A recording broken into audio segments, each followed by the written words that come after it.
Amém. É muito bom estar aqui com vocês. O Dídimo me apresentou para aqueles que não me conheciam. Quem não me conhecia antes, levante a mão. Muito poucos. Eu também quero me apresentar. Quem conhece o Solomão, levante a mão. Amém. O Solomão está na Europa agora. Ele é a versão 2.0, viu, irmãos? Eu sou a versão 4.0. Agora você sabe como é que é, né? Funciona isso aí. Não, a gente descontrai um pouco, mas o assunto que nós vamos falar hoje à noite é muito sério. Nós não temos tido, ao longo dos anos da vida da igreja, uma palavra especial para os pais. Nós temos dado bastante palavra para os jovens e também para os casais. Mas muitas vezes, na maioria das vezes, nós não temos tido reuniões especiais para os pais. E eu sinto que isso é uma grande falha. Na vida da igreja, é muito importante ter a reunião dos casais. É muito importante cuidar das nossas crianças, cuidar dos nossos jovens. Mas se nós não cuidarmos dos pais, não orientarmos os pais, o trabalho dos jovens muitas vezes pode ser anulado. Porque na verdade, queridos irmãos, eu quero dizer para vocês, não para pôr o peso sobre os ombros de vocês, mas eu quero dizer que de vocês depende o futuro da igreja. Você pode dizer, não, mas o futuro da igreja depende dos jovens. Sim, depende dos jovens, mas esses jovens estão debaixo do cuidado direto de vocês. Como esse jovem vai ser no futuro? Depende de quem? Depende da reunião de crianças. Ou depende da reunião de adolescentes. Ou depende da reunião de jovens. Eu digo, não. Quanto tempo durante a semana eles gastam na reunião de crianças? Quanto tempo durante a semana eles gastam na reunião de adolescentes? E quanto tempo durante a semana eles passam na reunião de jovens? E por último, quanto tempo durante a semana eles passam com vocês? Então sobre os ombros de vocês repousa a maior parte da responsabilidade. As 2 horas que eles passam na reunião de crianças, ou de adolescentes, ou de jovens, você coloca num prato da balança. E você coloca o resto do tempo da semana na outra balança. Qual que vai pesar mais? Então eu oro ao Senhor para que Ele nos conceda a sua graça esta noite e mostre para os queridos irmãos que estão aqui hoje à noite a importância de cada um de vocês. Para conhecer melhor a plateia, eu gostaria de saber quem está aqui, pai e mãe, estão aqui? Levante a mão, tá? Quantos aqui têm filhos de recém-nascidos até 5 anos? Levante a mão. Tá bom. Quantos têm filhos de 5 a 12 anos? Levante a mão. Tá.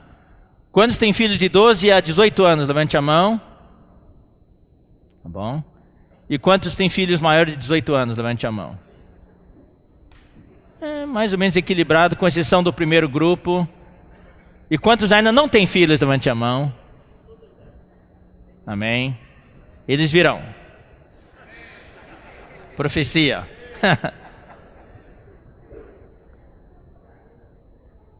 Os irmãos me pediram o título. Realmente não sabia que título pôr. O encargo está aqui. Arde o encargo. Mas que título? Um título espiritual? Comunhão com os pais. tem que ser um título que reflita realmente o encargo do Senhor hoje. Então eu passei para os irmãos hoje à tardezinha, o título é hora de investir nos filhos. Eu não vou pedir para vocês levantarem as mãos. E além disso, irmãos, o tempo, já são 9 horas. Então não posso me delongar muito.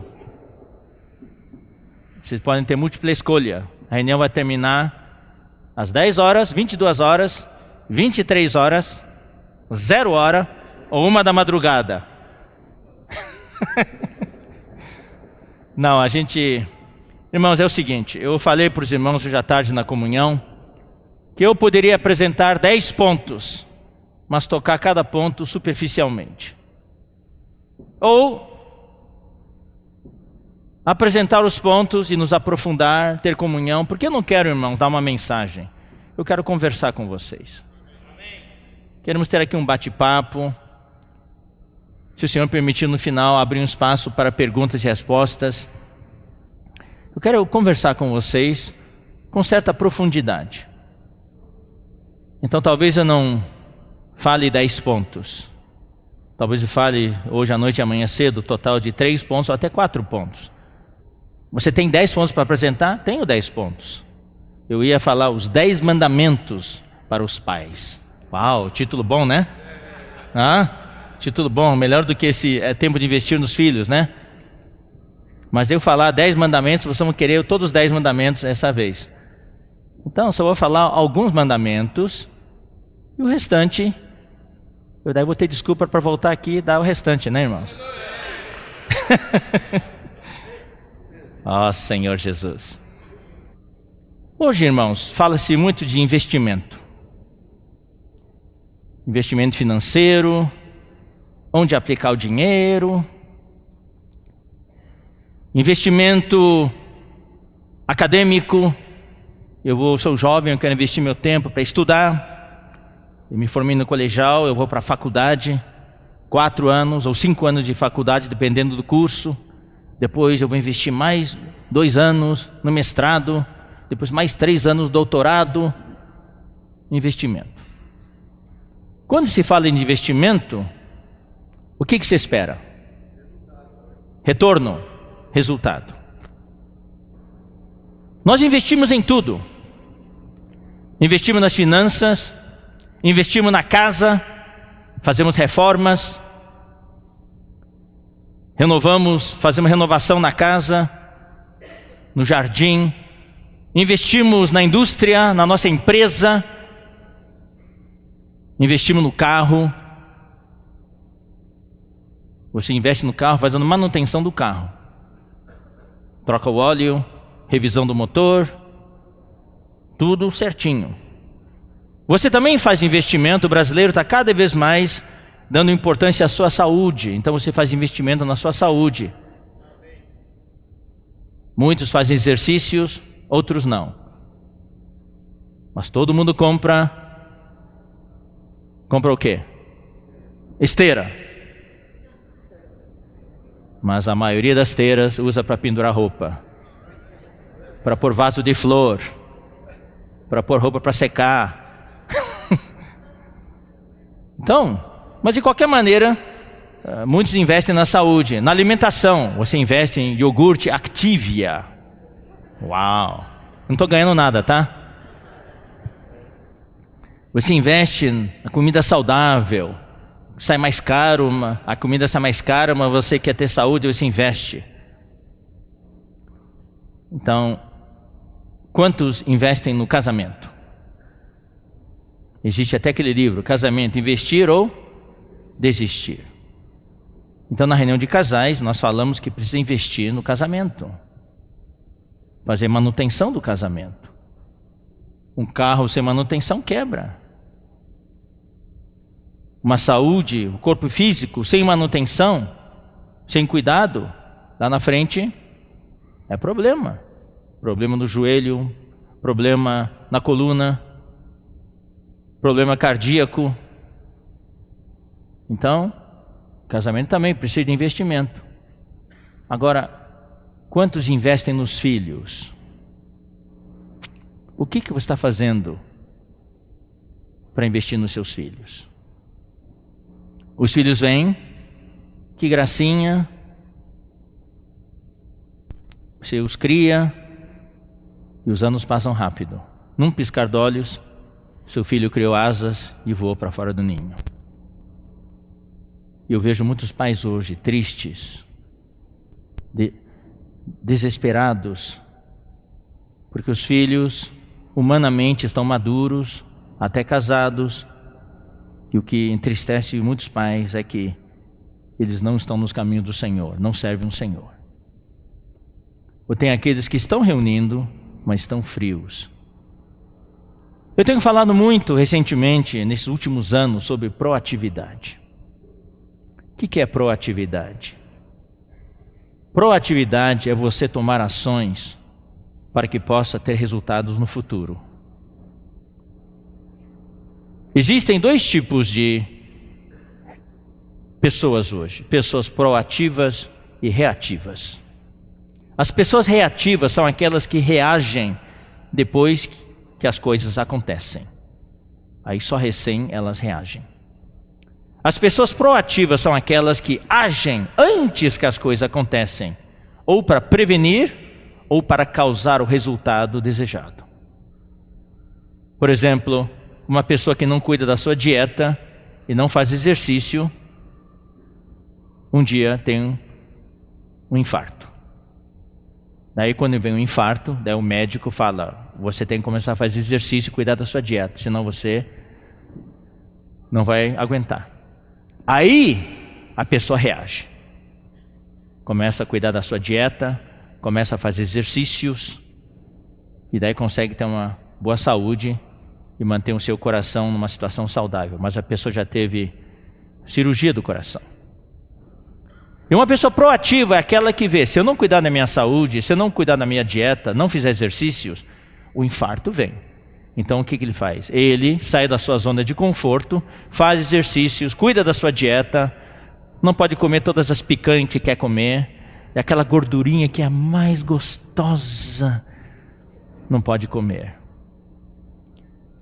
E tem que fazer exercício, que nem todos gostam. Mas o infarto não vem. O momento zero do acontecimento não vem. Vamos pegar um jovem, ele estuda, ele é inteligente, não precisa estudar muito, tira notas boas, mas o negócio dele é tirar notas boas. E gasta todo o tempo em outras coisas, no WhatsApp, no Facebook, etc, etc.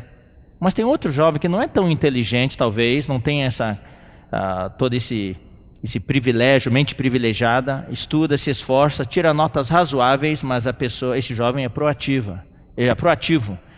E ele então, além de estudar, ele pensa: puxa, eu vou me formar daqui a 3 anos, e eu li sobre a situação do mercado, eu preciso então, eu quero estudar uma língua, porque eu ouvi falar que sem uma língua estrangeira é difícil conseguir trabalho hoje. Então ele estuda uma língua estrangeira, aprende o inglês, ele gosta e até aprende o alemão. Daí os dois se formam e vão fazer entrevista. E aí, por acaso, vão fazer entrevista na mesma empresa.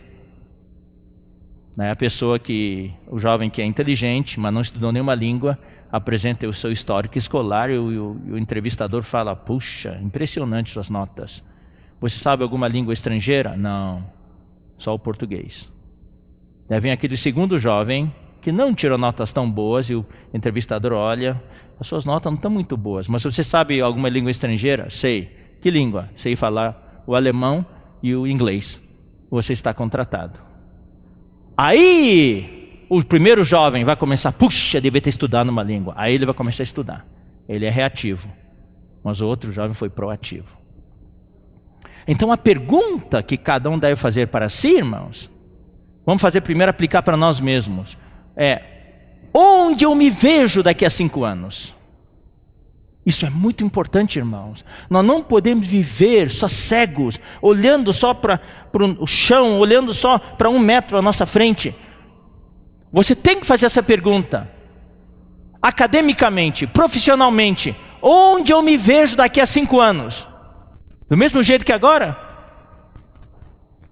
entrando às 8, saindo às 5, batendo meu cartão de ponto, fazendo a mesma coisa, ano após ano, fazendo a mesma coisa, e daqui a 20 anos eu estou fazendo a mesma coisa, é isso que você quer? Onde eu vejo o meu casamento daqui a 5 anos? Do jeito que eu estou levando o meu casamento, com a vida com a minha esposa, com o meu marido, o meu casamento vai durar 5 anos? Já estou brigando todos os dias com a minha esposa, e aí? Tem que fazer essas perguntas. E o que eu tenho que fazer para que eu alcance o que eu quero daqui a 5 anos? Então, academicamente, profissionalmente, na vida conjugal, agora a pergunta que eu quero fazer para vocês. O meu filho agora está com 8 anos. Onde eu vejo o meu filho daqui a 7 anos, quando ele tiver 15 anos? Do jeito que estou criando o meu filho, como é que ele vai ser daqui a 5 anos, quando ele entrar na pré-adolescência e adolescência? Isso é sério, irmãos. Isso muda totalmente a sua maneira de viver. Para evitar um ataque de coração, você tem que fazer exercício e tudo. Quem já teve o ataque de coração, então agora tem que fazer exercício e também cuidar da sua dieta. Nosso filho, a mesma coisa. Você só vai reagir quando o seu filho estiver envolvido com drogas. Você só vai reagir quando o seu filho estiver envolvido com um namoro inadequado, com a vida sexual antes do casamento. Você só vai agir quando o seu filho começar a demonstrar tendências homossexuais. Isso vai deixar você triste, mas só vai reagir nesse momento. Enquanto nós permanecemos passivos, a pressão lá fora, irmãos, é tremenda. O que você está fazendo para contra-agir contra a pressão lá de fora? Você sabe, irmãos, a pressão lá de fora é que nem um submarino. Você sabe, eu não sei quantos entraram no submarino, eu nunca entrei. Mas a gente consegue saber dos documentários e alguns filmes que a gente assiste, quando o submarino está lá no fundo, 600 metros de profundidade, a pressão lá fora é grande sobre o casco. E o submarino começa a ranger. Qualquer ataque, qualquer explosão daquelas, como é que chama? Não, de coisa de profundidade, como é que chama? Bomba de profundidade. Daí abre qualquer furo, a água entra rápido. Daí tem que ir lá e aplicar um grampo forte para segurar a pressão. Irmãos, a pressão lá fora é forte.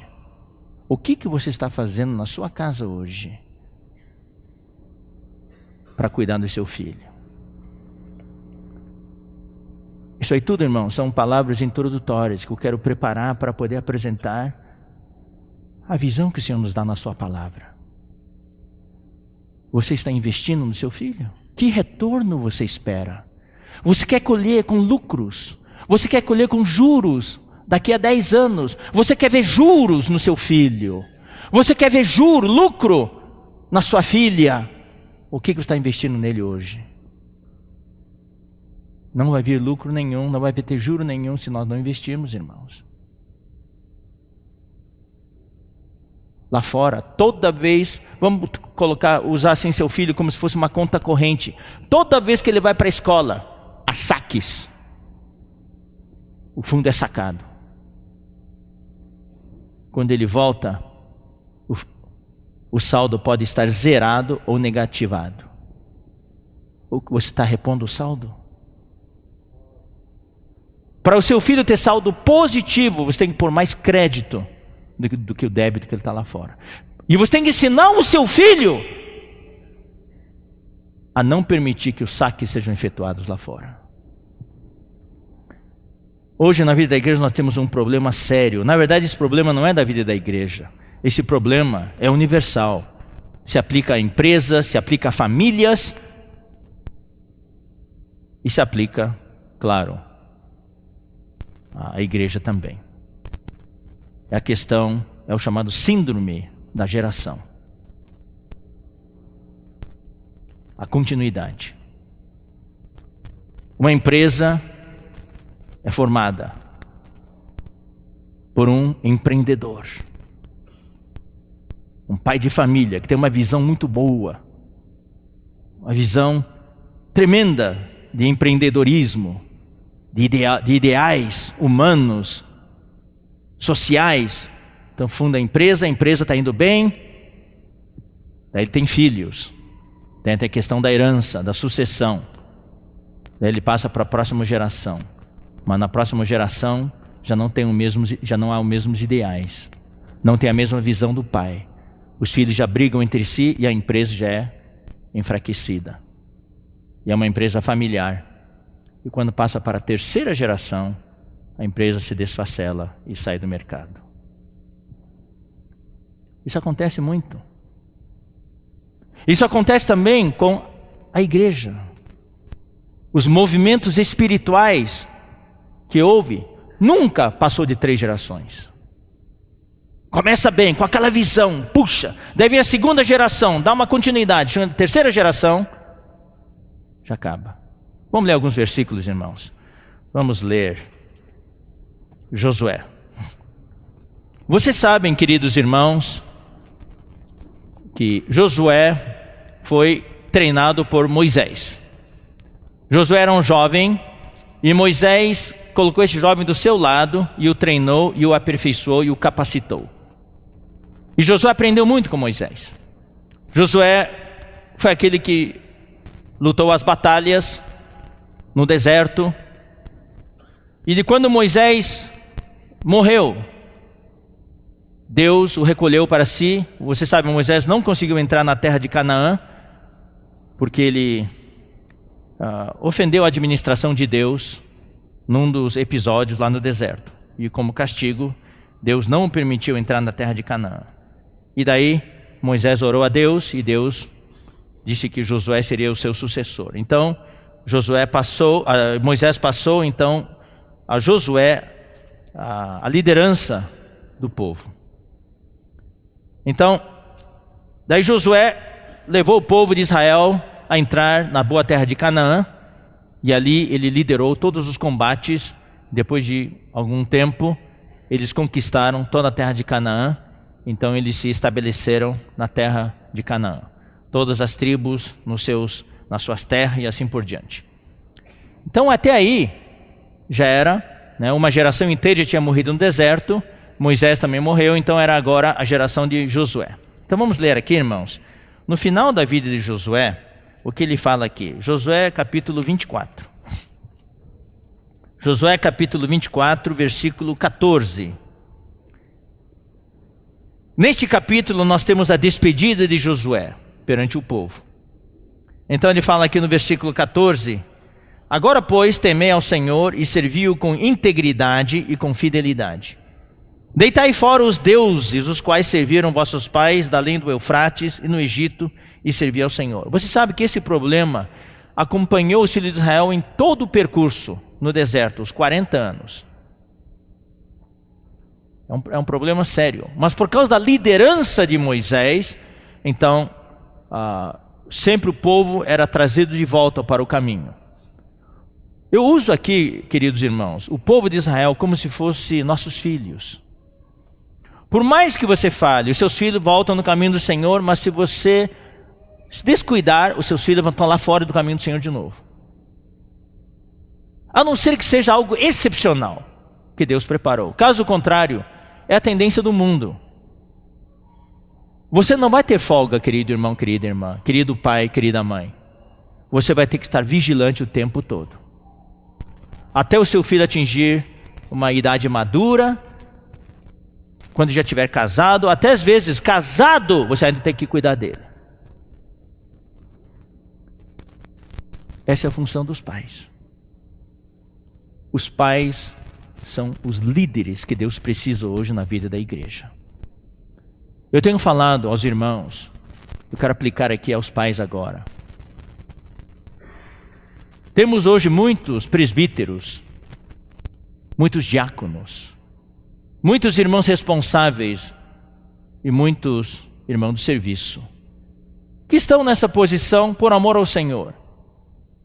Ninguém os colocou lá, eles assumiram por amor a Deus e por amor aos irmãos. Mas por nossa falha dos cooperadores, nós não os capacitamos, não os treinamos, porque nós não temos um seminário onde podemos treinar os pastores que saem com um salário para servir. Esses irmãos trabalham. É tudo por amor, por encargo. Mas nós descuidamos um pouco e não capacitamos esses irmãos. E estão lá, muitos com dificuldades, outros sofrendo, outros no desespero, e a igreja está lá. Então existem hoje muitos presbíteros, muitos diáconos, mas poucos são líderes. O que o Senhor precisa hoje desesperadamente na vida da igreja é de liderança. Então eu quero aplicar isso agora às famílias. Hoje temos muitos pais, muitas mães, mas pouquíssimos líderes nas famílias. Não existe uma liderança no lar. A coisa é levada assim no dia a dia, mas não existe uma liderança forte no lar. E isso faz falta, irmãos. Isso é extremamente necessário. Que você como pai, você como mãe, se dê conta que Deus entregou os seus filhos para você e você precisa liderá-los até o reino. Mas hoje os pais, também não é por falha dos pais, também é porque nós, os cooperadores, talvez os presbíteros, nós estamos à frente, não conscientizamos os irmãos. Então a maioria dos pais se eximem da sua responsabilidade de liderança e entregam os filhos quase que exclusivamente ao serviço de crianças, à igreja para cuidar. Os pais se responsabilizam pela alimentação, roupa, escola, remédio, mas a parte espiritual, o futuro espiritual, entrega tudo para a igreja cuidar. A igreja tem responsabilidade, sim, mas a maior responsabilidade ainda é sua. Esse filho, essa criança, esse filho, essa filha foi entregue para você. Essa é a visão que nós precisamos ter. Então aqui fala, versículo 15: porém, se vos parece mal servir ao Senhor, escolhei hoje a quem sirvais, se aos deuses a quem serviram vossos pais que estavam da além do Eufrates, ou aos deuses dos amorreus em cuja terra habitais. Eu e minha casa serviremos ao Senhor. Aqui Josué era um líder. Ele era um líder do povo e ele era um líder na sua casa. Alguém na casa tem que tomar decisão. Eu e a minha casa serviremos ao Senhor. Mas não é só no papo, não é só dizer. Quando eu digo eu e a minha casa serviremos ao Senhor, certas ações devem ser tomadas para que a casa sirva ao Senhor. Não vai vir grátis, não vai cair do céu. Quando eu falo assim, a partir de agora eu vou procurar ser saudável, não é só falar. Você quer ser saudável? Você fala assim, você sai do supermercado com 20 sacos de batata frita.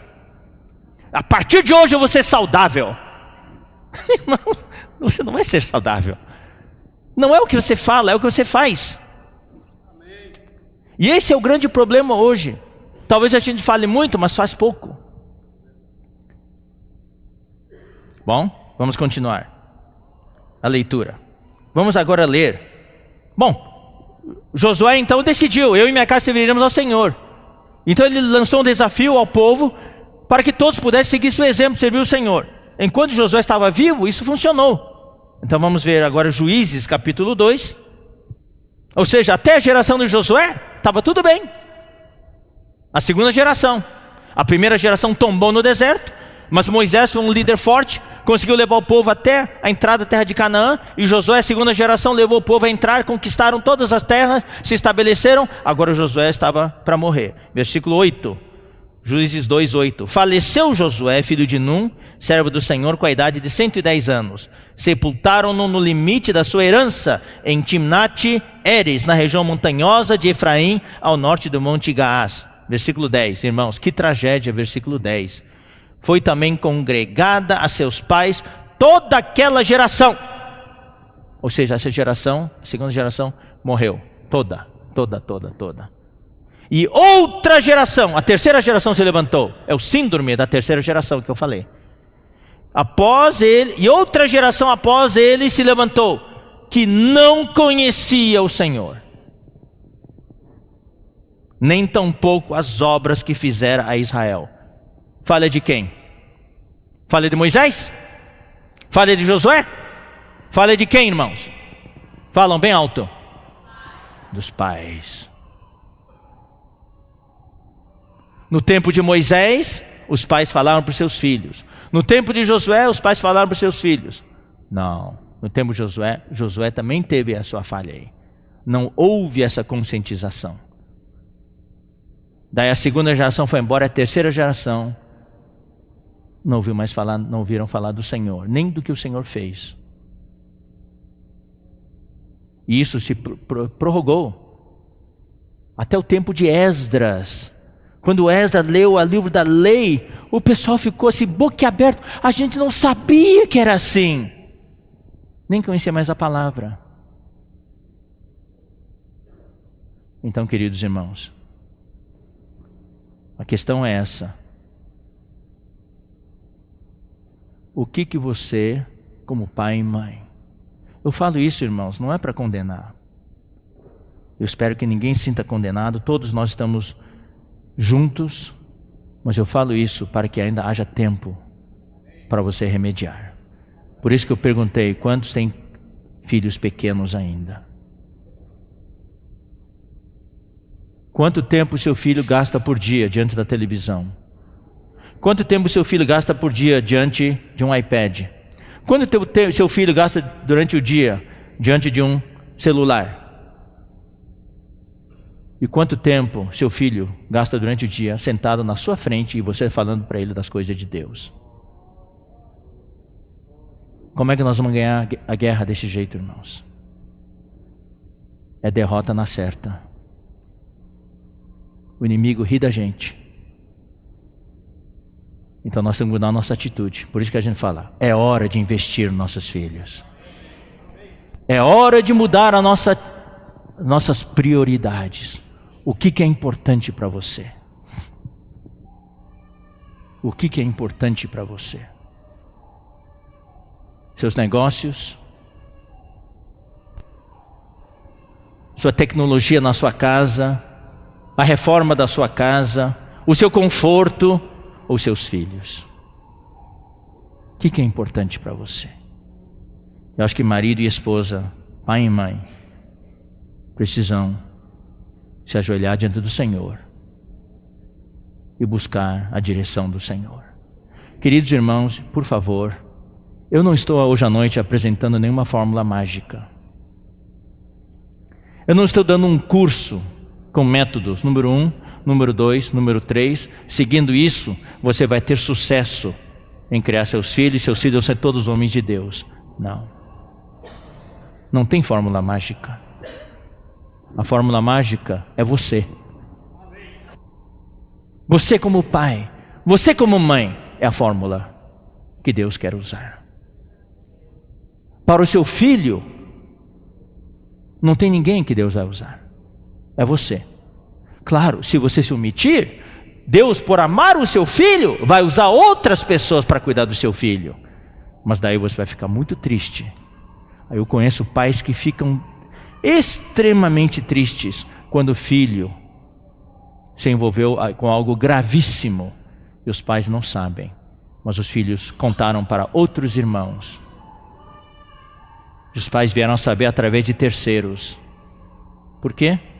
Porque nunca houve esse vínculo no lar. Existe o vínculo de sentar à mesa, dar risada, comer, tá, e tudo. Mas não existe esse vínculo espiritual. Quando o filho passa por momentos de crise, não procuram os pais. Procuram um irmão da igreja. com quem ele tem mais, com quem ele se sente mais confortável para abrir o seu coração. Eu vou dizer uma coisa, irmãos. Ouçam o que eu estou falando, isso é verdade. A maioria dos filhos hoje, do jeito que nós estamos levando a nossa vida familiar, não se sente à vontade, no momento de crise, para se abrir aos pais. Você vai saber através de terceiros. A não ser que você mude a sua atitude e comece a investir nos seus filhos. Por isso que eu falei que o assunto é muito grave. É sério. Nós já estamos praticamente na terceira geração. Quanto o seu filho conhece da palavra de Deus? Quanto o seu filho conhece dos princípios espirituais que regem a sua vida? Toda a sua experiência que você ganhou, a sua história, você já passou para os seus filhos? Eles sabem da sua história. Seus filhos sabem como você foi salvo. Eles conhecem a sua história. Seus filhos sabem do seu passado e como Deus resgatou você, salvou você e trouxe você para a vida da igreja. Eu quero dar um testemunho, queridos irmãos. O Miguel, meu irmão, Salomão, meu irmão, Jonathan e eu, nós recebemos um legado muito forte dos nossos pais. Nós conhecemos a história deles desde o tempo de solteiro. Eles contaram para nós a vida inteira deles. Toda a história, os fracassos, as vitórias, e nós acompanhamos. Isso, irmãos, deixou uma marca indelével em nossos corações. E é isso que nos guia hoje. Esses princípios é que não nos deixam agir contra a nossa consciência na vida da igreja. Isso é investir. Agora eu vou entrar em alguns detalhes. Primeiro ponto que eu quero apresentar para vocês é você ter a consciência que seus filhos não são seus, eles são do Senhor. Deus escolheu você para cuidar dessas crianças, desses jovens, pelo Senhor. Ou seja, Deus emprestou para você. É um empréstimo. Os seus filhos são o capital que Deus confiou a você. E cabe a você investir nesse capital para gerar juros para Deus e dividendos para Deus. Esse é o primeiro princípio que nós para o qual devemos atentar. Os nossos filhos não são nossos, são do Senhor. Eu vou aproveitar, irmãos, realmente eu não quero me apressar, eu quero conversar com vocês. Eu tenho hoje 3 filhos. Muitos de vocês sabem que eu tinha 4. No ano 2000 eu perdi a minha filha caçula, quando minha esposa, ao cuidar dos irmãos, numa conferência de jovens, foi fazer compras com eles. Isso eram irmãos que tinham vindo dos Estados Unidos. Estavam com frio, era um mês de julho, muito frio. Eles não tinham trazido roupa, porque julho no hemisfério norte é verão. Então nesse ponto, eles não caiu a ficha para eles que no hemisfério sul as estações são do contrário. E daí na saída do Carrefour, a van em que minha esposa dirigia foi colhida por um ônibus carregado com ferragem. Todos estavam com cinto de segurança. E como não havia espaço mais para cinto de segurança, meus 2 filhos eram os únicos que não tinham cinto de segurança. O Daniel, que hoje, graças ao Senhor, está muito bem, está servindo o Senhor, e a minha filha mais jovem, Joana. Daí quando bateu, todo mundo ficou a salvo, só meus 2 filhos foram jogados para fora do carro. A Joana faleceu naquela noite. Foi uma dor tremenda, irmãos. Eu não quero essa dor para ninguém. Ela tinha 7 anos e pouco. O que me consola hoje, a mim e minha esposa, é justamente essa visão. De que ela não era nossa, é do Senhor. E eu dou graças a Deus pela minha esposa, porque nos 7 anos e meio que ela esteve conosco, a minha esposa, dia e noite, falava do Senhor para ela. Dia e noite, cantava com ela, lia os versículos da Bíblia. Ela recitava os versículos, era uma criança feliz, alegre, toda hora invocando o nome do Senhor, toda hora falando de versículo, toda hora orando. Ela tinha sido salva?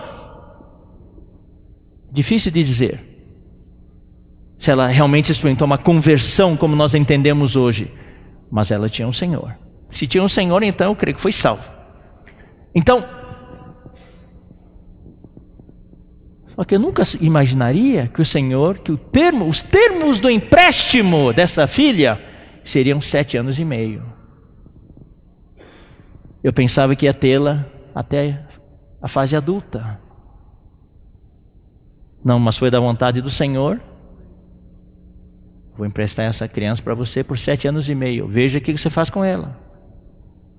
E diante do Senhor, a minha consciência da minha esposa, estamos tranquilos. Por isso que hoje temos paz. Muitos momentos felizes com ela. E eu evito pensar muito nela, porque toda vez que eu penso nela eu choro. Mas nós levamos ela aos caminhos do Senhor. E o Senhor a recolheu para si. Ou seja, o Senhor foi da vontade do Senhor levar ela de volta. Então ninguém sabe quanto tempo nós temos nossos filhos. Então é melhor investir logo, irmãos. Pelo menos garantir a salvação do seu filho. E se o Senhor por acaso levar, claro que a gente vai ficar triste. Mas não vai ser uma coisa inaceitável, que a gente não vai ficar com rancor contra Deus, não vai querer reunir mais, não vai querer mais saber de Deus, não. É a visão, queridos irmãos, nossos filhos não são nossos, eles são do Senhor. Nós somos apenas os mordomos que vão cuidar dos filhos que Deus nos deu para cuidar por Ele.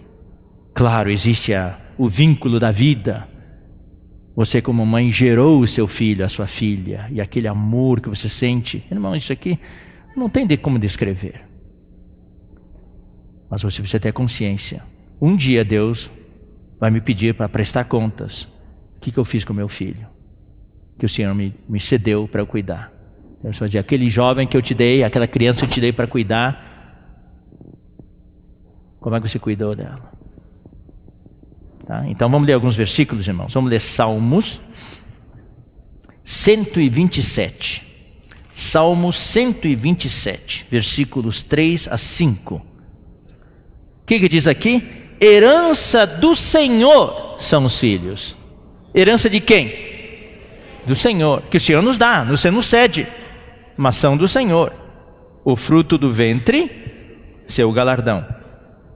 Como flechas na mão do guerreiro, assim os filhos da mocidade. Feliz o homem que enche deles a sua aljava. Não será envergonhado quando pleitear com os inimigos à porta. Então, os nossos filhos são a herança do Senhor. Então devemos cuidar bem dos nossos filhos pelo Senhor. Vamos agora ler Mateus capítulo 24, versículos 45 a 47. Mateus 24, 45 a 47. Quem é, pois, o servo fiel e prudente, a quem o Senhor confiou os seus conservos, para dar-lhes o sustento a seu tempo? Bem-aventurado aquele servo a quem seu Senhor, quando vier, achar fazendo assim.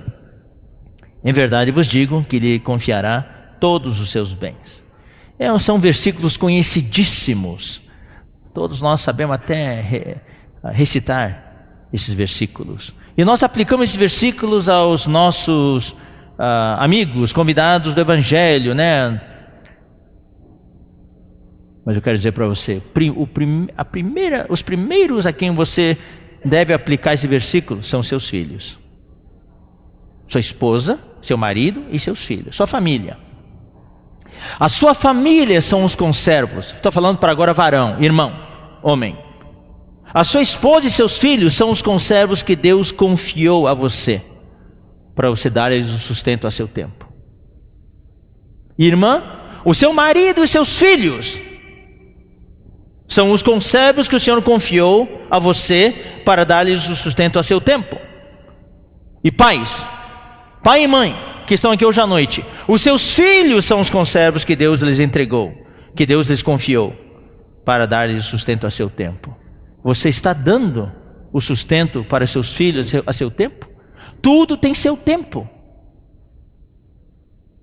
Como você está usando esse tempo? Muitos querem remediar depois que o filho já tem 16, 17 anos. Mas já passou o tempo. Quando seu filho tem 1 ano, 2 anos, você tem que ensinar seu filho. Nós vamos falar sobre isso daqui a pouquinho. Então, esse versículo se aplica aos filhos. Vamos ler agora Atos 2:39. Aqui vem uma promessa do Senhor. Pois para vós outros é a promessa, para vossos filhos e para todos os que ainda estão longe, isto é, para quantos o Senhor nosso Deus chamar. A promessa de Deus não é só para você, pai ou mãe. A promessa de Deus é para os seus filhos também. Você está passando essa promessa para os seus filhos? Os seus filhos sabem que promessa é essa que Deus deu para eles através de vocês? A promessa de Deus só vai chegar a eles através de vocês. Um dia, quando seu filho for adulto, já sair debaixo das suas asas, aí Deus vai cuidar deles diretamente. Mas enquanto ele estiver morando na sua casa, quando seu filho for criancinha, criança, adolescente, você que tem que passar para eles a promessa. A promessa é para a família inteira. Vamos ler agora alguns exemplos de como o destino da família depende dos pais. Assim como o destino de uma igreja depende da liderança, o destino de uma família depende dos pais. Então vamos ler número 16. Eu quero dizer também, irmãos, que na Bíblia nós não temos muitos exemplos ou muitos versículos que nos dão instruções de como criar os filhos. Não tem muitos. Especialmente no Novo Testamento, não tem. A gente muitas vezes busca um manual na Bíblia. Puxa, quisera ter um manual, instruções, número 1, número 2, número 3. Puxa vida, que coisa. O americano, né? Eu trabalhei 10 anos nos Estados Unidos. Puxa, o americano ama manual. Tudo é com manual. E é muito bom, é metodologia, é planejamento, é administração. Quando a gente ia participar dos treinamentos, né, em Anaheim, então muita gente vinha do exterior e tudo, daí os irmãos do exterior eram chamados para limpar o banheiro. Aqueles banheiros americanos, né, grandes, tudo assim. E então os estrangeiros entravam lá, oh, como é que limpa esse negócio? Ele falava, irmãos, você não precisa se preocupar. Ali no balcão debaixo da pia, você abre lá, tem lá um cartão plastificado com todas as instruções. E todo o material está lá, é só ir lá. Essa era a instrução. Daí a gente ia lá, pegava lá, abria, estava lá realmente um cartaz assim, plastificado, falando, número 1, pegue o produto de limpeza marca tal, debaixo da pia. Ah, está lá o produto de limpeza marca tal. Abra a tampa. Abre a tampa. Pegue o balde que está debaixo da pia, o balde azul. Encha com 3 medidas de água, com o copinho que tem lá. Opa, tem um copinho grande ali, pega lá 3 medidas de água. Pronto. Agora, ponha 2 medidas do produto de limpeza na tampa e jogue dentro da água, tá? Dentro da água, pronto. Misture com o pauzinho que está do lado direito do balcão ali. Mistura lá, pronto. Agora pega o mop e esfrega o chão. Tudo certinho. É o checklist, famoso checklist. Puxa, como seria bom se na Bíblia tivesse um checklist. Meus queridos filhos, aqui vem a palavra do Senhor para criar os seus filhos. Número 1, número 2, número 3, número 4. Não tem nada disso. O que tem na Bíblia, no Novo Testamento, são alguns versículos que dão certas orientações gerais, mas nós temos muitos exemplos na Bíblia. E cabe a nós, os que temos coração de busca, encontrar nesses exemplos a orientação que Deus quer. E observar nos irmãos os exemplos que Deus nos dá, os exemplos vivos que temos hoje, e aprender uns com os outros. Deus quer forçar a comunhão entre nós. Como seria bom os pais poderem se reunir periodicamente em círculo, né, ter uma comunhão, trocar ideias e tudo. Você sabe, queridos irmãos, em tudo hoje existe o treinamento. Você entra numa empresa, antes de assumir o cargo, antes de assumir a função, eles dão treinamento para você e assim por diante. Mas na nossa vida humana não existe treinamento para casamento e não existe treinamento para ser pai e mãe. A gente aprende assim, em pleno voo. Ou seja, estourou o pneu, a gente enche o pneu, conserta o pneu com o carro andando. O carro está andando, o pneu furado, e a gente remenda o pneu com o carro andando. E enche lá. Muitas vezes a vida familiar é assim. Então vamos ver alguns exemplos, irmão. Número 16, versículo 20. Aqui nós temos um caso muito sério da rebelião de Coré, ou como as versões mais recentes fala, Corá, Datã e Abirão. São aqueles que eram levitas e se rebelaram contra Arão e contra Moisés. Falando, Deus só fala através de vocês?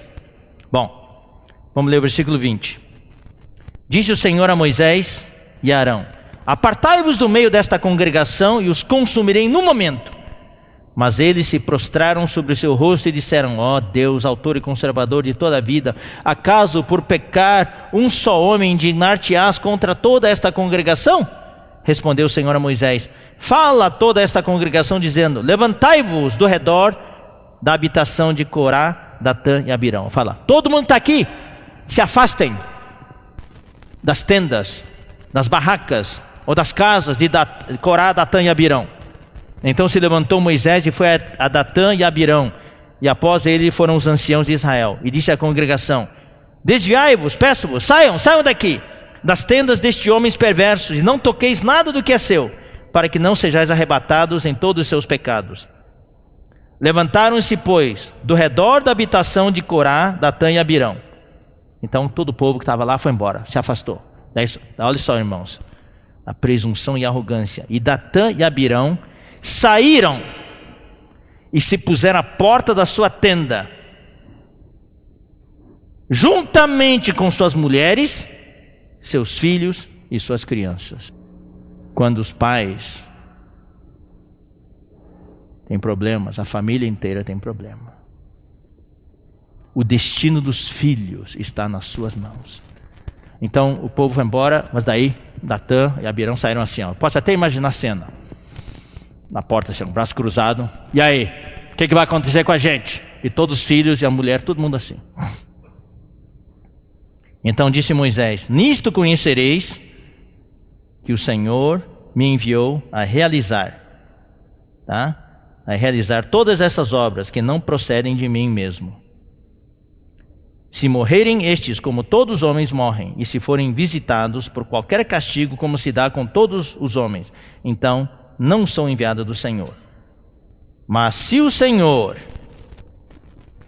criar alguma coisa inaudita, inédita, inaudito quer dizer que nunca se ouviu antes, e a terra abrir a sua boca e os tragar com tudo que é seu, e vivos descerem ao abismo, então conhecereis que estes homens desprezaram o Senhor. E aconteceu que, acabando ele de falar todas estas palavras, a terra debaixo dele se fendeu, abriu a sua boca e os tragou com as suas casas, como também todos os homens que pertenciam a Corá e todos os seus bens. Eles e todos que lhe pertenciam desceram vivos ao abismo. A terra os cobriu e pereceram no meio da congregação. Essa foi a tragédia. Nós não vamos ter tempo para ler, mas aqui, fala aqui, ó, Datã e Abirão, toda a sua família, mulheres e filhos, foram tragados também. Mas aqui é interessante, fala Corá, que não fala detalhes, mas se você ler em Números, outro versículo, nós não vamos ler agora por causa do tempo. Aí ele fala, os filhos de Corá não morreram. Aqui nós temos a mão do Senhor. Às vezes, irmãos, ainda que nós, os pais, falhemos, Deus tem especial misericórdia para alguns de nossos filhos. E Deus os preserva de uma maneira especial.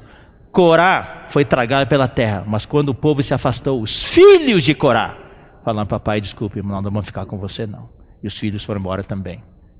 E esses filhos de Corá, ou Coré, são aqueles que escreveram salmos depois. Foram usados por Deus. Eles não foram tragados. Então isso é muito importante. Deuteronômio 11:6. Aqui fala: e ainda o que fez a Datã e Abirão, filhos de Eliabe, filho de Ruben, como a terra abriu a boca e os tragou, e bem assim a sua família, suas tendas e tudo que seguia no meio de todo o Israel. Vamos ler agora Deuteronômio capítulo 1, versículo 36. Deuteronômio 1, 36. Vamos ler 34 a 36. Tendo, pois, ouvido o Senhor as vossas palavras, indignou-se e jurou, dizendo: certamente nenhum dos homens desta maligna geração verá a boa terra que jurei dar a vossos pais. Salvo quem? Calebe, filho de Jefoné. Ele a verá, e a terra que pisou darei a ele e a quem? A seus filhos, porquanto perseveram em seguir ao Senhor. Então a influência dos pais aqui é muito importante. Os filhos são abençoados com os pais. Capítulo 4, versículo 40. Guarda, pois, os seus estatutos e os seus mandamentos que te ordeno hoje, para que te vá bem, a ti e a teus filhos depois de ti, e para que prolongues os dias na terra que o Senhor teu Deus te dá para todo o sempre. Agora vamos ler também 1 Samuel. Primeiro livro de Samuel, capítulo 1. Agora eu vou abrir um pequeno parêntese e falar para vocês, irmãos. Entre os pais, nós vamos ver hoje à noite e amanhã cedo, o papel principal na Bíblia, que fez mudar a era, muitas vezes, mudou o destino do povo de Deus, foram as mães. Então, irmãs, entre os pais, essa é uma palavra para os pais, mas eu quero dizer para vocês, queridas irmãs, o seu papel é o mais importante de todos. Das irmãs depende o futuro da igreja. Das irmãs depende o futuro desta geração. Claro que o varão também tem a ver, mas na Bíblia nos mostra claramente, principalmente as mães. Principalmente as mães. Apesar de as irmãs não poderem pregar aqui do púlpito, as irmãs não poderem ser presbíteras, mas o papel da irmã é extremamente importante. Então vamos ler aqui, 1 Samuel capítulo 1, versículos 1 e 2. Houve um homem de Ramataim, Zofim, da região montanhosa de Efraim, cujo nome era Eucana, filho de Jeroão, filho de Eliú, filho de Tou, filho de Zufi, efraimita. Tinha ele duas mulheres, uma se chamava Ana e a outra Penina. Penina tinha filhos, Ana, porém, não os tinha. Então todo mundo conhece, né, o livro, a oração de Ana. Então Ana não tinha filho. Vamos ler os versículos 10 a 12. Ela foi orar. Todo ano subia para Jerusalém, e lá em Jerusalém subia, não em Jerusalém, todo ano subia a Siló, tá? Onde estava o tabernáculo, e daí e o Eli, o sacerdote, servia lá. Daí Ana estava orando lá em Siló. Demorando-se ela no orar perante o Senhor, passou Eli a observar-lhe o movimento dos lábios. Porquanto Ana só no coração falava. Perdão, eu estou lendo errado aqui, tinha que ser 10 a 12. Levantou-se Ana e com amargura de alma orou ao Senhor e chorou abundantemente. E fez um voto dizendo: Senhor dos exércitos, se benignamente atentares para a aflição da tua serva, e de mim te lembrares, e da tua serva te não esqueceres, e lhe deres um filho varão ao Senhor, o darei por todos os dias da sua vida, e sobre a sua cabeça não passará navalha. Demorando-se ela no orar perante o Senhor. Ou seja, ele demorou bastante na oração. Ela pediu ao Senhor um filho. Então, nós que temos filhos, temos que agradecer ao Senhor, mas também lembrar-se dos irmãos que querem filhos, mas não conseguem tê-los. Devemos orar por esses irmãos. Tem muitos irmãos que querem ter filhos. Os filhos são um presente de Deus. Alguns têm 3, 4, alguns têm 6. Hoje, por causa da situação econômica, então, muitos procuram controlar a natalidade. Mas de qualquer maneira, irmãos, os filhos são um presente de Deus. Como eu falei antes, são do Senhor. O Senhor nos concedeu os nossos filhos para nós cuidarmos deles. E o destino deles, como nos versículos nós já lemos, depende de nós. Então Ana aqui orou, então vamos ver o resultado. Vamos ler os versículos 19 e 20. Levantaram-se de madrugada e adoraram perante o Senhor e voltaram. E chegaram à sua casa, a Ramá. Eucana coabitou com Ana, sua mulher, e lembrando-se dela o Senhor, ela concebeu. E passado o devido tempo, teve um filho, a que chamou Samuel, pois dizia, do Senhor o pedi. Então ela engravidou e teve um filho, tá? Então essa primeira parte, irmãos, esses versículos que nós lemos, é para mostrar que os nossos filhos não são nossos, são do Senhor. Os filhos nossos são o capital que Deus confiou a nós para nós investirmos. Segundo ponto que eu quero apresentar hoje à noite. Agora vem um primeiro mandamento. Ensinarás a teu filho. Ensinarás a teu filho. Esse é o segundo ponto. Quem vai ensinar o teu filho? O irmão que cuida da reunião de crianças? O irmão que cuida da reunião de adolescentes?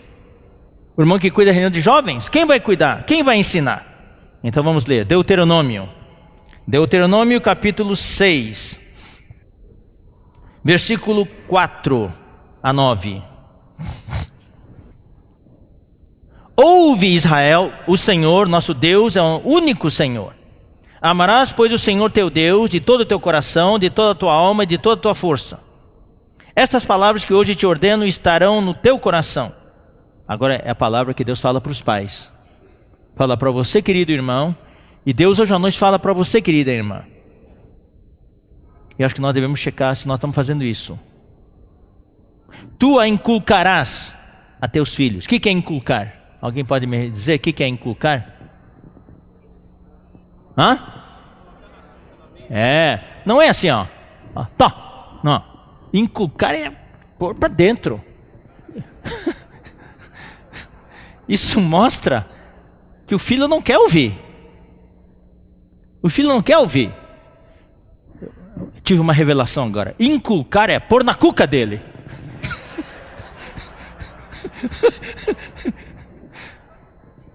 Inculcar. O filho é rebelde, não quer saber. Você vai desistir? Não, você tem que ter sabedoria. Escolher os momentos certos. Quando seu filho mostra uma abertura, inculca nele. Então, aqui versículo 7 fala: Tu inculcarás a teus filhos, e delas falarás assentado em tua casa. Ou seja, quando você estiver sentado, tem que falar. E andando pelo caminho, tem que falar. E ao deitar-te, tem que falar. E ao levantar-te, tem que falar. Nós temos feito isso? Oh, Senhor Jesus. O que nós fazemos? Quando estamos sentados, estamos lá no celular. Quando estamos andando, estamos no celular. Quando estamos... Quando nos deitamos, celular. Quando levanta, a primeira coisa que pega é o celular, para ver que mensagem tem no WhatsApp.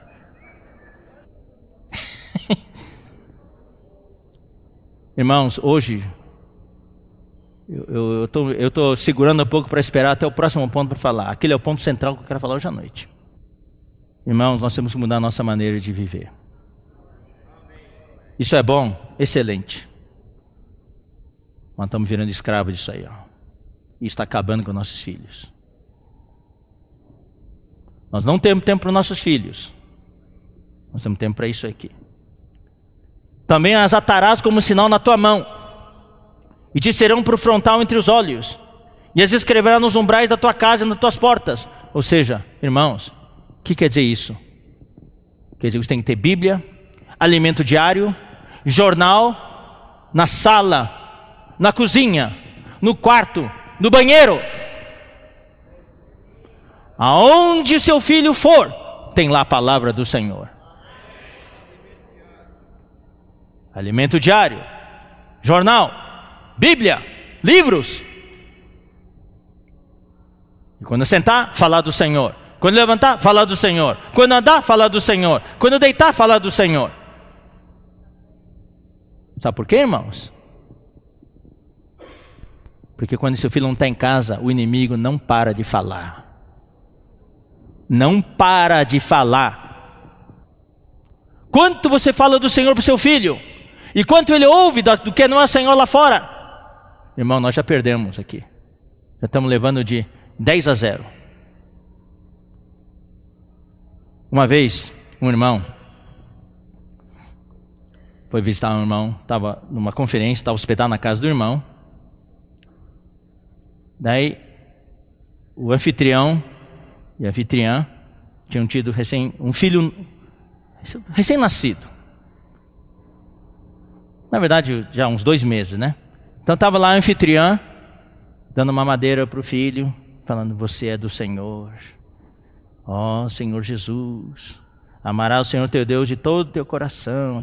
Daí o convidado, o hóspede, daí falou para o anfitrião: você não acha exagerado a sua esposa falar do Senhor para um bebê recém-nascido? Ele não entende nada. Rapaz, o marido ficou ofendido, no bom sentido. Falou assim: querido irmão, aqui em casa nós preferimos falar do Senhor para o nosso filho antes que Satanás fale. Você já ensinou seu filho a mentir? Filho, senta aqui, eu vou ensinar você a mentir. Vou dar para você um curso de mentira. Você já fez isso alguma vez? De onde que seu filho aprendeu a mentir? Satanás ensinou seu filho a mentir. Ou seja, cedo ou tarde Satanás vai falar com seu filho. E nunca mais vai parar de falar. Hoje, seu filho não está aqui, nós estamos aqui, Satanás está falando para ele. Quanto você falou do Senhor para o seu filho? Para contragir, para anular. Quanto de soro você injetou no seu filho para anular o veneno que Satanás já falou para ele? Então muitas vezes nós não sabemos por que o nosso filho não quer, está frio, não quer. Porque nós falamos pouco. Nós vamos ver depois, amanhã de manhã, talvez não é só falar. O nosso filho observa o nosso viver. E é o nosso viver que vai ter o maior impacto sobre a vida dos nossos filhos. O que eles olham, o que eles enxergam no nosso viver. Vamos continuar a leitura, irmãos. E tu as escreverás nos umbrais de tua casa e nas tuas portas. Vamos ler o capítulo 11, versículo 18 a 20. Mesma coisa aqui. Tudo é 2 vezes aqui no Deuteronômio. Ponde, pois, estas minhas palavras no vosso coração e na vossa alma, atai-as por sinal na vossa mão, para que estejam por frontal entre os olhos. Ensinai-as a vossos filhos, falando delas assentados em vossa casa e andando pelo caminho, e deitando-vos e levantando-vos, escrevei-as nos umbrais da vossa casa e nas vossas portas. Vamos ler o Deuteronômio 4, versículos 9 e 10. Deuteronômio 4, versículos 9 e 10. Tão somente guarda-te a ti mesmo e guarda bem a tua alma, que não te esqueças daquelas coisas que teus olhos têm visto, e se não apartam do teu coração todos os dias da tua vida. Irmãos, você viu muita coisa ou não? Do Senhor, viu? As maravilhas do Senhor? Quem viu as maravilhas do Senhor? Amém? Então, não te esqueça daquelas coisas que teus olhos têm visto, e se não apartem do teu coração todos os dias da tua vida. Agora vem a parte. E as farás saber a teus filhos e aos filhos de teus filhos. Tem que contar para os seus filhos tudo que o Senhor fez para você. Tem que contar para os seus netos tudo que o Senhor fez para você como avô, como avó. A nossa história é o nosso legado, não pode morrer conosco. Nós temos que passar para as futuras gerações as maravilhas de Deus. Os livramentos que Deus concedeu para você. Os milagres que Deus fez na sua vida. Tem que passar para os nossos filhos. Versículo 10. Não te esqueças do dia em que estiveste perante o Senhor teu Deus em Horebe, quando o Senhor me disse: reúne este povo e os farei ouvir as minhas palavras, a fim de que aprenda a temer-me todos os dias que na terra viver. E aí vem de novo. E a ensinarás a seus filhos. Então o segundo ponto que estou apresentando hoje à noite é: ensinarás a teu filho.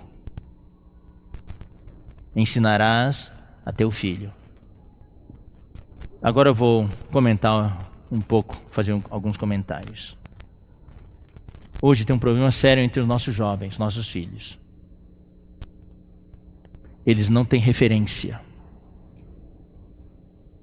No mundo hoje tudo é aceito. Mentir, ter sexo antes do casamento, homossexualidade, tudo é aceito hoje. E a pressão na sociedade é enorme. Tem uma pressão da parte do Congresso agora, também a presidente jogou agora para os municípios decidirem esse assunto da analogia do gênero. Quando uma criança nasce, quando vai registrar, não pode mais registrar como menino, sexo masculino ou sexo feminino, sexo a definir. O jovem ou a jovem tem que definir quando chegar a 18 anos que sexo ele quer ser. Tem uma pressão. Tudo é aceito hoje. Onde está a referência dos nossos jovens hoje? Irmãos, eu vou dizer uma coisa. Nós tivemos recentemente uma conferência de jovens, todos os jovens do interior de São Paulo, Triângulo Mineiro. Irmão, foi uma reunião solene, do começo ao final. 2 dias, sábado e domingo. E 75 irmãos que cuidam dos jovens, nós oramos. Todos os inícios das 4 reuniões, nós oramos e tivemos comunhão. Inclusive, hoje à noite e amanhã o dia inteiro, mais de 100 coordenadores jovens da região Itubê vão estar reunidos para orar e buscar o Senhor. Como cuidar dos nossos adolescentes e jovens. Os nossos jovens hoje têm um problema sério. Eles não estão lendo a palavra, a maioria deles. Muito tempo no celular, muito tempo em outras coisas, mas pouca palavra. A única palavra que eles ouvem são a palavra ocasional que ouvem nas reuniões. Em casa, quase que não ouvem a palavra da parte dos pais. Eu quero dar um testemunho de novo. Meu pai e minha mãe nos ensinaram muitas coisas. Durante a refeição, nos ensinavam princípios da Bíblia. E uma vez por semana, nós tínhamos a nossa reunião da família. Não é grupo familiar, é reunião da família mesmo. Era meu pai, minha mãe, Miguel, Salomão, Jonathan, Miguel e eu. Nós 6. Nós cantávamos, meu pai ensinava os hinos pra gente, cantávamos tudo em chinês. Até hoje eu me lembro dos hinos em chinês de cor. Hoje eu conheço a Bíblia, porque meu pai me ensinou.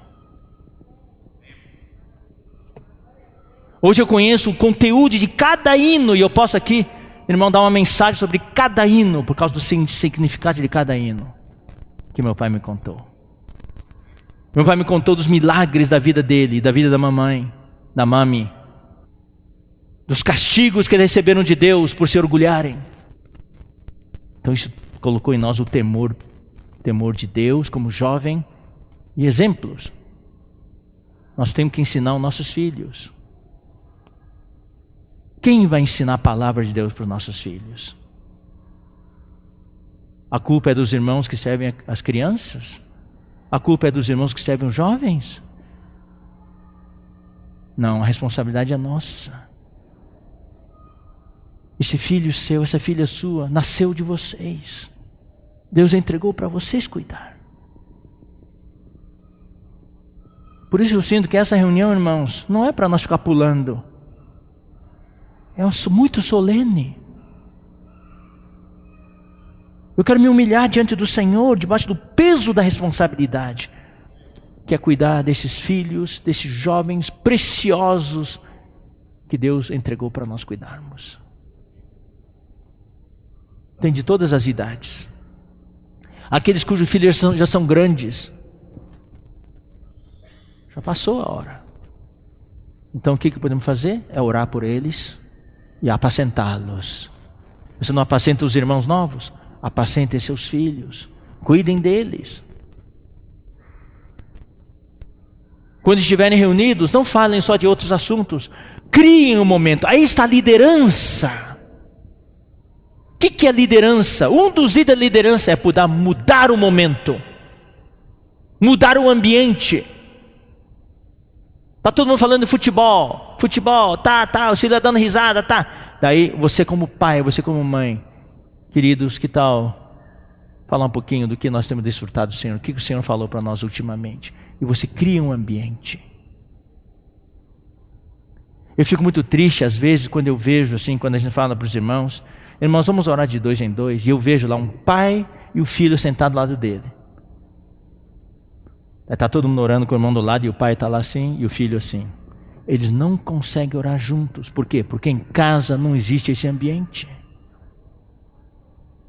Eu vejo a mãe e a filha do lado, olhando assim, não conseguem orar juntos. Mas graças ao Senhor também vejo pais, o pai e filho que conseguem orar juntos.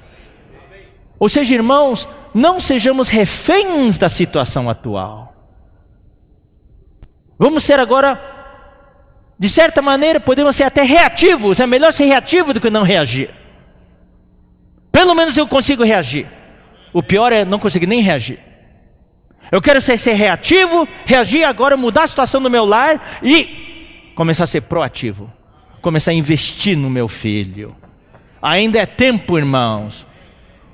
O mercado financeiro ainda não fechou. Ainda dá tempo de mudar a curva. Os nossos filhos hoje não têm uma referência. Não tem uma escala de valores. Sobre a mentira, sobre o sexo, sobre a consciência do certo e errado. Irmão, a gente fala muito da árvore da vida e árvore do conhecimento do bem e do mal. Alguns dos jovens hoje, nem a árvore do conhecimento do mal tem. Não sabe o que é certo, o que é errado. Tudo é aceito. Pode mentir, pode roubar. Estou falando dos jovens em geral, não estou falando só dos nossos filhos. Pode ter sexo antes do casamento, pode ficar. Não tem referência. E nós não temos coragem de tocar no assunto. Queridos irmãos, eu vou dizer uma coisa. Se você for tocar no assunto quando seu filho já tem 15 anos, e você toca no assunto pela primeira vez, aí é complicado. Você tem que falar para os seus filhos quando eles são pequenos. Tem um ditado no Brasil que fala, é de pequenino que se entorta o pepino. Você quer treinar uma árvore? Você tem que podar a árvore quando é pequena. Daí vai podando. Sabia? Qualquer árvore, você pode transformar a árvore em qualquer forma. Sabia disso? Você pode ter uma árvore inteira crescendo do lado da sua parede, assim, ó, plano, assim. É só podar. Tudo que vem para cá você poda, e ele vai subindo, poda lá de cá, e ela vai crescendo ao longo da parede. Daí tem uma árvore que seria uma árvore frondosa, colada à sua parede. É como você treina. Precisamos treinar os nossos filhos. Então, o nosso filho não tem hoje a consciência do certo e errado. Alguns não têm nem a consciência do pecado. Uma jovem recentemente, uma jovem que eu estimo muito, porque está numa igreja que eu até periodicamente ia lá para ministrar a palavra, ajudar. Daí essa jovem foi estudar fora. Daí, numa dessas visitas, a jovem veio falar comigo. Jovem de 18 anos. Falou, irmão Esdras, eu caí. Como assim você caiu? Explica o que quer dizer isso. Eu caí. Caiu a tomba? O que é? Não. Eu me envolvi com um rapaz incrédulo e eu caí. Daí eu entendi. Você caiu em fornicação. Isso mesmo. Olha, eu fiquei muito triste. Eu disse, jovem, até falei o nome dela. Jovem, pelo menos você se arrependeu? Falou, eu acho que sim. Ou seja, queridos irmãos, não tem consciência do pecado. Não tem referência. Essa referência, irmão, claro que na igreja nós podemos dar referência. E todos os irmãos que servem o jovem, nós devemos se esforçar para manter a referência bem forte. Qual que é a referência? É a palavra de Deus. Não é o que o Congresso diz, não é o que o moralista diz. A referência é a palavra de Deus. E para esses jovens terem referência, os jovens precisam ler a palavra de Deus. Mas hoje o jovem não tem mais esse hábito. Muitos têm a Bíblia no seu celular, não tem nem mais a Bíblia física. Isso preocupa. Então, irmãos, queridos pais, quando eu era criança, minha mãe, graças a Deus por minha mãe, ela nos obrigava. Não tem graça, era da graça para crianças. É lei mesmo. É lei. Os filhos de Israel não estavam prontos, eles eram menores. Gálatas 4 se aplica aos filhos de Israel. Quando eram menores de idade, não podiam receber a herança, mas eram colocados debaixo da lei, como mordomos e tutores e curadores. Claro, nós aplicamos isso depois para nós na vida da igreja. Na aplicação está tudo bem, mas originalmente quando Paulo escreveu é com relação aos filhos de Israel. Eles não estavam maduros, então era lei. A lei é: não matarás, não adulterarás, não dirás falso testemunho, não cobiçarás. É não, não, não, não. Para um jovem não adianta falar muito, para uma criancinha não adianta falar muito. É não, não, sim, sim, é isso. Hoje os pais viraram reféns dos seus filhos. Tem verdadeiros filhos de 4 anos, 5 anos, são verdadeiros imperadores em casa. Estende a mão, acende a mãe, já vai lá a comidinha para ele. Já vai lá. Irmão, eu não culpo. É falta de orientação. Esses jovens, quando crescerem, vão dar problemas. Muitos jovens foram entrevistados. Falam: se você pudesse ser criança de novo, o que você mudaria? Eu diria para os meus pais para me disciplinar. Nunca tive disciplina em casa. Eu gostaria que meus pais tivessem dito não para mim. Não, não. Então, queridos irmãos, nós precisamos ensinar os nossos jovens. Não tem outro caminho, é a palavra de Deus. Esta é a referência. Quando fala de consciência, quando fala de consagração, quando fala de santificação, nosso jovem não tem muito sentimento, porque não tem a referência da palavra. Então nós que cuidamos dos jovens nas igrejas, e também os pais, precisamos remediar isso urgente. E o único remédio é a palavra de Deus. Como isso vai ser feito? Cada um tem que buscar sabedoria diante do Senhor. E a palavra de Deus é bem clara. Vamos ler agora 1 Coríntios capítulo 6. Eu só vou ler para vocês. A palavra é bem clara. Mas se o jovem não ler, ele não vai saber isso. 1 Coríntios 6, 9 a 11. Ou não sabeis que os injustos não herdarão o reino de Deus? Não vos enganeis. Nem impuros. Impuros são fornicários, os que cometem fornicação, os que têm sexo fora do casamento. Nem idólatras, nem adúlteros, nem efeminados, nem sodomitas. Sodomita que é os homossexuais. Nem ladrões, nem avarentos, nem bêbados, nem maldizentes. Entre os jovens, especialmente os norte-americanos, negócio de beber, ficar bêbado e ficar de ressaca no dia seguinte é moda. Aqui a Bíblia fala claramente: nem bêbados, nem maldizentes, falar mal dos outros, nem roubadores herdarão o reino de Deus. Então o jovem precisa saber. A criança nossa, nosso filho, nossa filha, desde pequenininho, tem que saber: nenhum desses, se nós praticarmos isso, vamos herdar o reino de Deus. Eles têm que saber: Deus não se agrada de ladrões, de avarentos, de bêbados, de maldizentes, de fornicários, idólatras, adúlteros. Não agrada a Deus. Eles têm que ter o padrão de Deus na vida deles. Tem que ter a referência. Vamos continuar? Vamos ler Gálatas 5, versículo 19 a 23. Ora, as obras da carne são conhecidas, e são prostituição, impureza, lascívia, idolatria, feitiçarias, inimizades, porfias, ciúmes. Tem que ensinar para os nossos crianças não ter ciúmes, não ter ira, não ter discórdia, não ter inimizade. Feitiçarias, hoje é moda, né? O tal de Charlie, né? É ou não é? Invocação do Charlie. Isso nos Estados Unidos já era moda desde muitos anos já. Tem até na loja de brinquedos. Pega o jogo lá de brinquedos, põe lá na mesa, começa a invocar, o negócio começa a girar. E começa a soletrar letras, e através das letras saem mensagens. Isso é feitiçaria. Tem que ensinar aos nossos jovens: filho, não se envolva com isso, é feitiçaria. E Deus odeia isso. Senão daqui a pouquinho nossos filhos estão brincando com isso. E coisas semelhantes a estas, versículo 21, a respeito das quais eu vos declaro, como já outrora vos preveni, que não herdarão o reino de Deus os que tais coisas praticam. Televisão, está tudo assistindo televisão lá. Daí vem um programa. Irmão, por favor, pais, queridos irmãos, não usem a televisão como uma babá para tirar para seu filho da sua frente, para seu filho não incomodar você. Você não pode considerar o seu filho como incômodo. Eu vou ligar a televisão para o meu filho não me incomodar. Isso aqui já é uma atitude errada. Como? Seu filho te incomoda? Então liga a televisão, deve ficar quietinho lá. A gente prefere ligar a televisão, mas nós não queremos gastar tempo com o nosso filho. Por causa do tempo, eu não vou falar o terceiro ponto, vou deixar para amanhã cedo. Que é o ponto central. Gastar tempo com nossos filhos.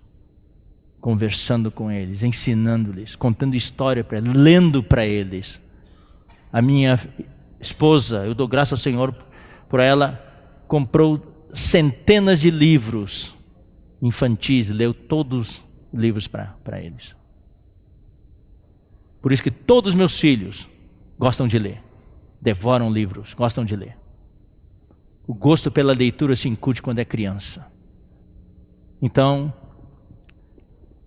todas essas coisas precisamos ensinar para os nossos filhos.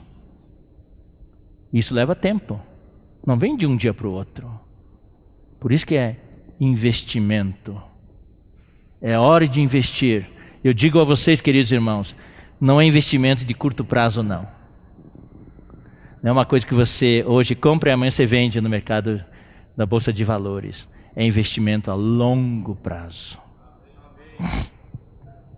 Mas o retorno é garantido. E é com oração. Muito joelho no chão. Você investe e você dobra o joelho. Você investe e dobra o joelho. Você investe e dobra o joelho. O retorno é certo. E por último, vamos ler 2 Timóteo 3, versículos 1 a 4. Essa é a pressão do mundo de hoje. Se nós não ensinarmos nossos filhos, não há nenhum que vai aguentar. Sabe, porém, isto: nos últimos dias sobrevirão tempos difíceis, pois os homens serão egoístas, avarentos, jactanciosos, arrogantes, blasfemadores, desobedientes aos pais, ingratos, irreverentes, desafeiçoados, implacáveis, caluniadores, sem domínio de si, cruéis, inimigos do bem, traidores, atrevidos, enfatuados, mais amigos dos prazeres que amigos de Deus. Essa é a situação do mundo hoje. Essa é a pressão que os nossos filhos sofrem. A nossa versão usa palavras em português, mas no original grego é o seguinte, queridos irmãos: pois os homens serão amantes de si mesmos.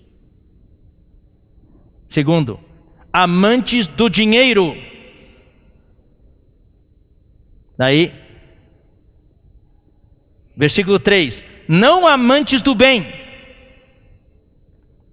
E versículo 4, mais amantes dos prazeres que amantes de Deus.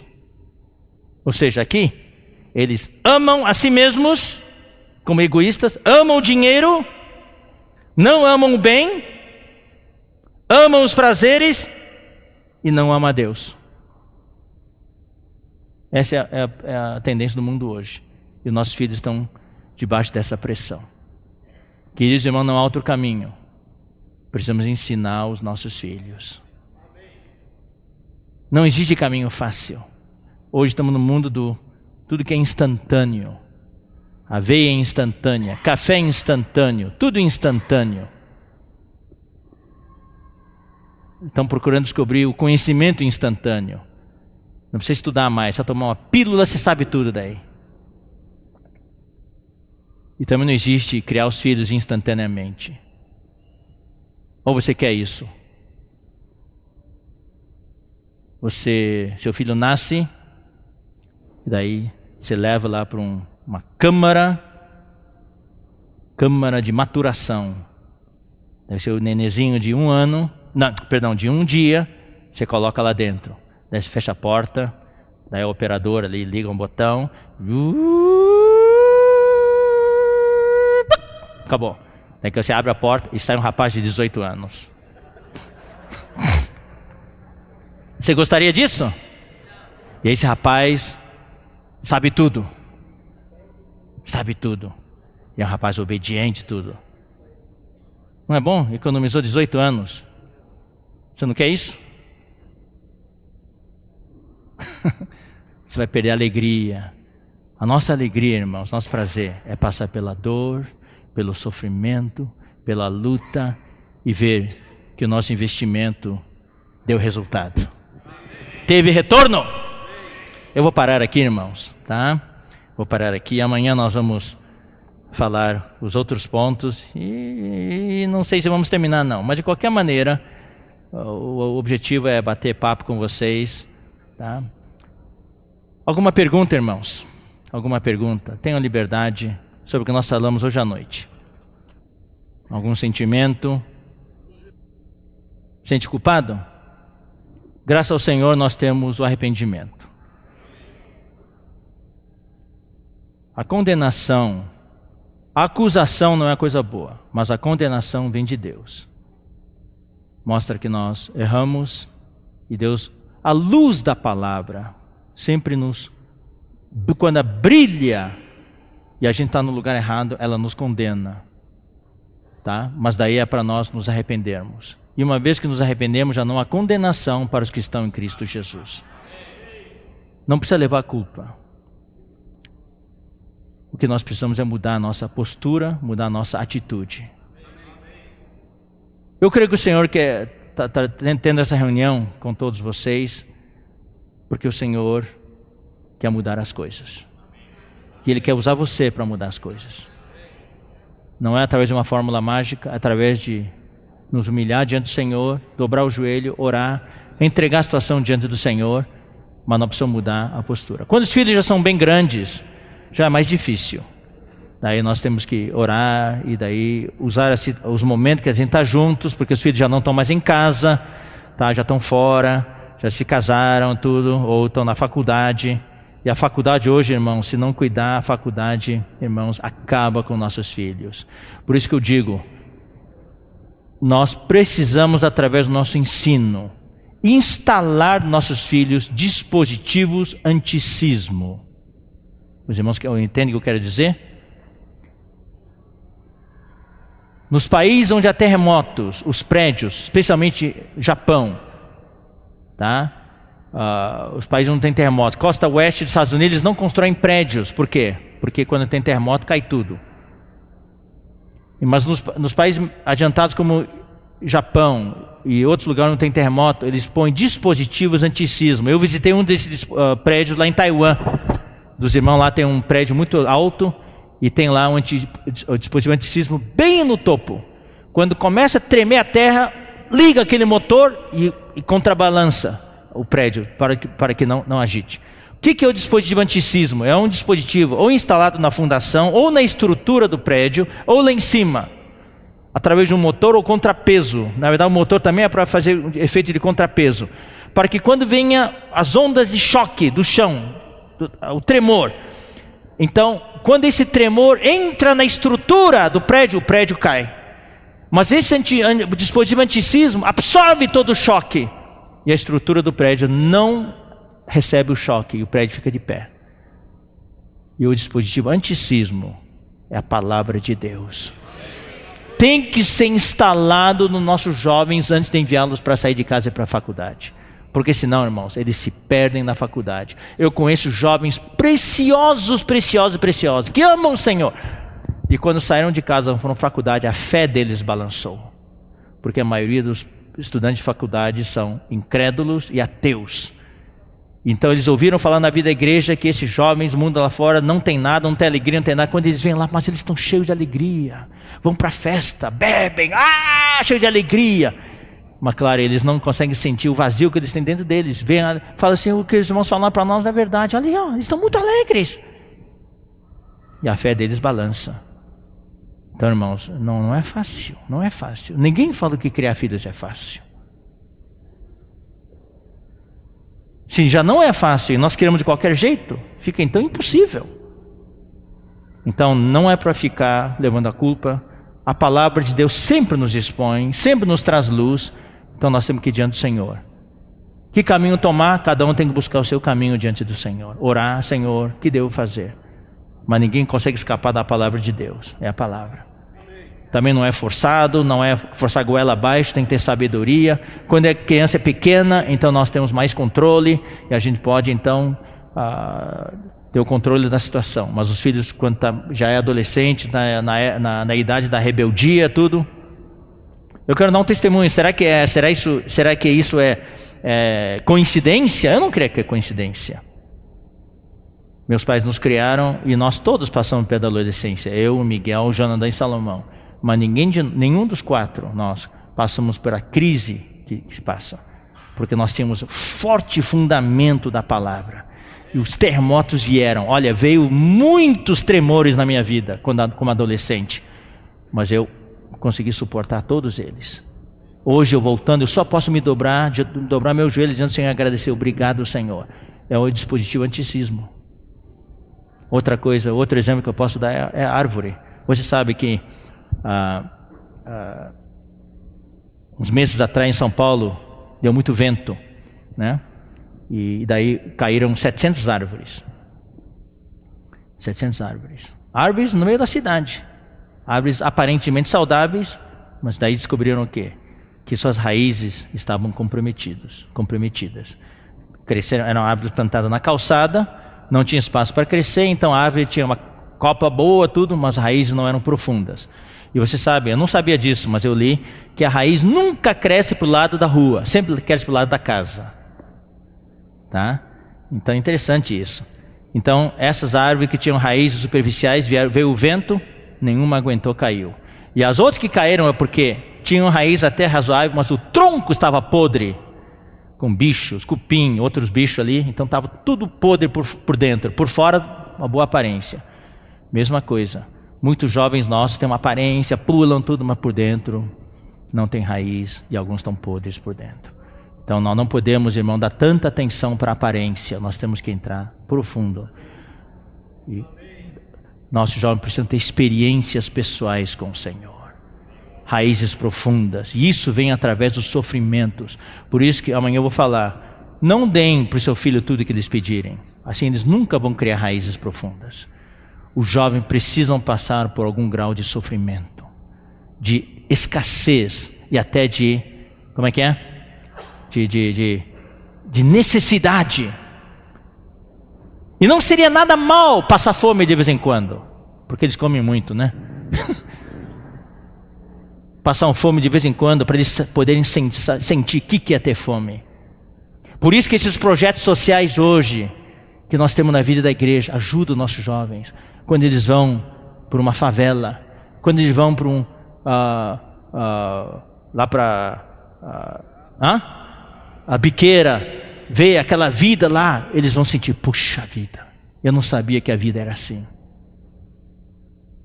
É bom, jovem, se entrar um pouco com a realidade do mundo de hoje, do sofrimento, do padecimento, das necessidades. Isso ajuda eles a amadurecer, né? Mais alguma pergunta? Isso aí depende do grau de que eles conseguem assimilar, entender. Então, crianças pequenas podem contar histórias simples, mas à medida que eles forem entrando na adolescência, daí você pode contar histórias mais marcantes, assim por diante. Isso vai preservá-los na adolescência. Amanhã eu vou contar algumas histórias na minha vida que meu pai nos fez e que marcaram profundamente a minha vida. O que ele falou para mim, como ele me disciplinava. Então tudo isso aqui está gravado dentro de mim, né? Então, eu procurei também aplicar para os meus filhos, né? Meus filhos. E então, eu não posso aplicar para o meu genro, tá? Mas para minha filha eu apliquei.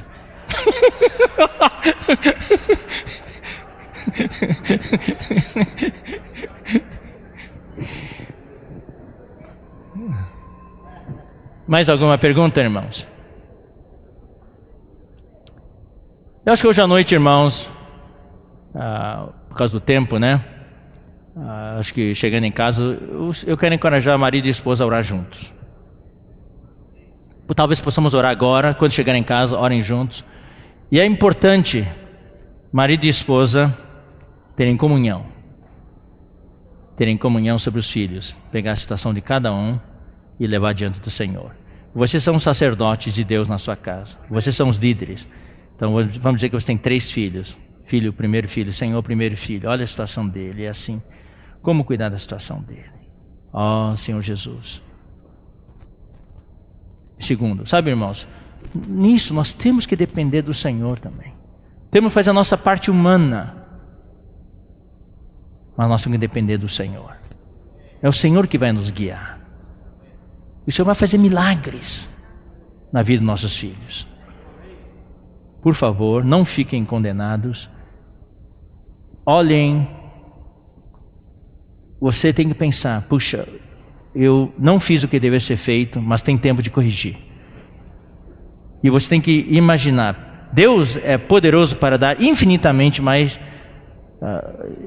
do que tudo que nós pedimos ou pensamos.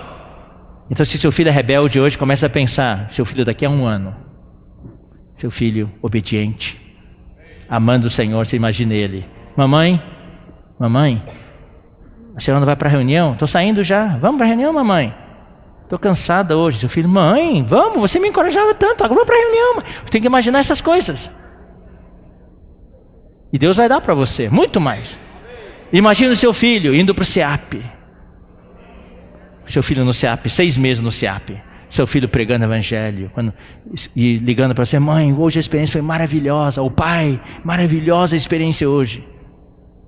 Imagine seu filho daqui a 5 anos, já com 22 anos, 23 anos, seu filho compartilhando, dando mensagem para os jovens que ele está cuidando. Imagine seu filho daqui a 10 anos, 15 anos, cuidando de uma igreja, cuidando da obra do Senhor. Tem que pensar assim, irmãos. Tem que pensar assim. Deus vai dar. Mas daí, o que você pensa, o que você imagina, nós temos que agir hoje. Ser proativos espiritualmente para poder colher. Tudo que quem não semear também não vai colher. Não é verdade? Então precisamos semear hoje para colher amanhã. Isso para os filhos é mais do que verdade, irmãos. Amém, irmãos? Louvado seja o Senhor. Como é que é, irmãos? Vamos terminar então? Quem tiver pergunta também e não quiser escrever, também pode, tá? Amanhã na primeira parte a gente procura responder as perguntas, tá? De vocês por escrito, tá? Então depois é só deixar aqui, a gente vai ver depois, tá bom?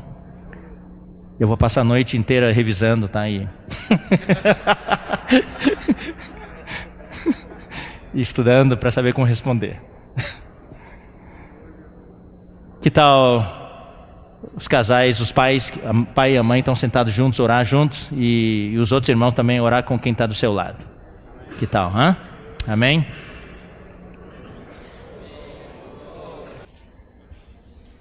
Irmãos, podemos ficar de pé, por favor? Amém?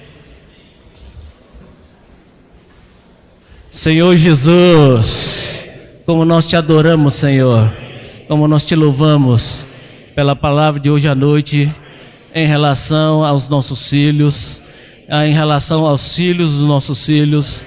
Ó Senhor Jesus, realmente assim como o Senhor investiu a tua própria vida, morrendo por cada um de nós, queremos investir também as nossas vidas, em prol dos nossos filhos, filhos dos nossos filhos. Senhor Jesus, tenha misericórdia de nós. Ó Senhor Jesus, Tu és Pai de misericórdia. Então realmente nós oramos a Ti. Estende, Senhor, Senhor, a Tua misericórdia não só sobre nós, mas sobre os nossos filhos, Senhor. Ó Senhor Jesus, nós rogamos a Ti que o Senhor possa abençoar, com toda a sorte de bênção espirituais, humanas, Senhor. Ó Senhor Jesus, faça-nos filhos fiéis a Ti, Senhor. Que possa honrar o Teu nome. Senhor Jesus, nós Te adoramos hoje à noite.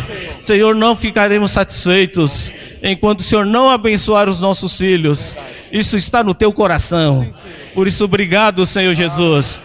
Vem efetuar isso em nós, porque o querer, o efetuar está em Ti. O querer e fazer está em Ti, Senhor. Senhor Jesus, não deixe que nenhuma família aqui presente, Senhor, seja deixado de lado, mas seja abençoado, Senhor, de maneira plena, de maneira completa, com a salvação, com o reino, ser um homem realmente perfeito em Ti. Senhor Jesus, obrigado, Senhor Jesus. Nós oramos com a autoridade que o Senhor deu a cada um de nós, com a autoridade que o Senhor deu à igreja. Abençoe e supra. Rogamos a Ti. Aleluia.